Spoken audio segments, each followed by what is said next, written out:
Chief justice صاحب عمر عطا بندیال صاحب، انہوں نے کریئر کے آخری فیصلہ جو لیا ہے اس کو آپ کس طرح دیکھ رہے ہیں؟ کیونکہ وہ تو آخری گیند پہ سکسر کر کے چلے گئے، اب ایک پریزیڈنٹ اور 6 پرائم منسٹر ان پر نیب کے کیسز کھلیں گے، تو آگے کیا آپ کو سیاسی منظرنامہ، کیا سیاست پر اثرات مرتب نظر آ رہے ہیں؟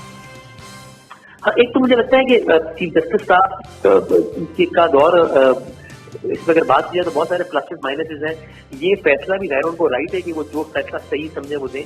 جس انداز سے دیا گیا، آخری دن رات کے آخری پہر ایک روسٹر جاری کیا گیا، کسی بھی جج کے کسی بھی ایکشن سے یہ تاثر نہ جائے تو بہتر ہوتا ہے کہ وہ بھی کسی اسٹریٹجی کے تحت کوئی فیصلہ سازی کر رہا ہے. انہوں نے بہت عرصے پہلے صحافیوں کو بھی یہ کہہ دیا تھا، کچھ 4-5 اپنے قریب کے لوگوں کو بلا کر، کہ میں جانے سے پہلے ایک سرپرائز ضرور دوں گا. پھر شارٹ ججز کو اس طرح ٹیزر وغیرہ اور یہ سب نہیں دینے چاہیے، اپنا فیصلہ کرنا چاہیے، کسی کے فیصلے بولنے چاہیے. بہرحال اب ان فیصلوں کے بعد ایک سیاسی منظرنامہ تبدیل تو ہو گیا ہے. یہ بہت اچھا ہے کہ جس کے اوپر جو کیس ہے وہ اس کا سامنا کریں.